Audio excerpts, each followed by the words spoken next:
કેવી મજા આવી જાય જો એક એવી વેબસાઇટ મળી જાય કે જેની અંદર ખાલી રમેશ લખવાથી 2002 ની મતદાર યાદીમાં જેટલા પણ રમેશ હતા એ તમામના નામ દેખાડી દે.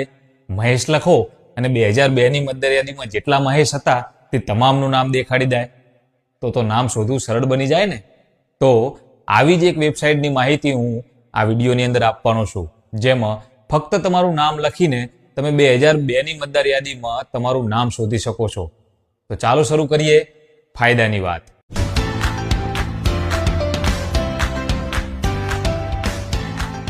સૌપ્રથમ આપણે વેબસાઇટનું નામ જોઈ લઈએ. તો વેબસાઇટનું નામ છે gujaratvoterlist.com. ફરીથી એકવાર gujaratvoterlist.com. તો આ જે વેબસાઇટ છે તે વેબસાઇટ તમારે ક્રોમ બ્રાઉઝરની અંદર ઓપન કરવાની છે. અહીં ખાસ ધ્યાન રાખજો કે અત્યારે હાલ મોટા પાયા ઉપર મતદારો આ વેબસાઇટ ઉપર નામ સર્ચ કરી રહ્યા છે, માટે આ વેબસાઇટને ખોલવામાં થોડો સમય લાગી શકે છે. તો તમારે એમાં ચિંતા કરવાની જરૂર નથી. ભલે થોડો સમય લાગે, રાહ જોજો, કારણ કે એકવાર વેબસાઇટ ખુલી ગયા પછી એ વેબસાઇટ એકદમ સ્મૂથ ચાલે છે, એટલે તમારે કોઈ પણ જાતની તકલીફ પડશે નહીં.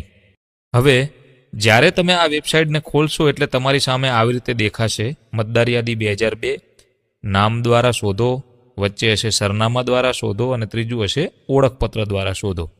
અહીંયા પર આ ત્રણેય વિકલ્પમાં તમે નામ શોધી શકો છો. આપણે નામ દ્વારાની વાત કરીએ તો પહેલો ઓપ્શન છે જિલ્લો. અહીંયા પર તમારે જિલ્લો પસંદ કરવો જ એવું જરૂરી નથી. જો નહીં કરો તો આખા રાજ્યના નામ દેખાડશે, પણ જો તમને ખબર હોય તો જિલ્લો ખાસ પસંદ કરજો, કારણ કે તેનાથી સર્ચ કરવાની ઝડપ વધી જશે, કારણ કે એક જ જિલ્લાના મતદાર શોધશે.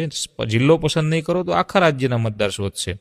તો હવે આપણે આની અંદરથી તમારો જે પણ જિલ્લો હોય, ઉદાહરણ તરીકે હું એક પાટણ જિલ્લો પસંદ કરું છું. વિધાનસભા, હવે વિધાનસભા જે તે સમયની વિધાનસભા જે હશે એ વિધાનસભા અહીંયા પર દેખાડશે. તો તમારે એ વિધાનસભા પસંદ કરવી એવું જરૂરી નથી. જો તમને શ્યોર હોય પાકું કે 2002માં કઈ વિધાનસભા હતી તો તમે પસંદ કરી શકો છો. બાકી તમારે અહીંયા પર વિધાનસભા પસંદ કરવાની જરૂર નથી. નામની અંદર માની લો કે અહીંયા પર આપણે દિનેશ નામ સર્ચ કરવું છે.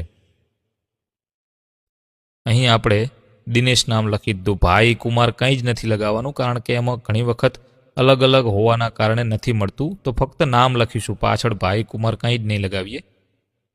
ત્યારબાદ પિતાનું નામ. પિતાના નામની અંદર પણ તમારે ભાઈ કુમાર કંઈ જ નથી લખવાનું.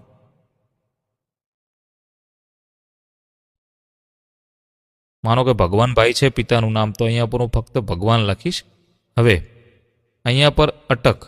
તો અટકની અંદર તમને જે પણ અટક તમારી હોય એ અટક તમે લખશો અહીંયા પર.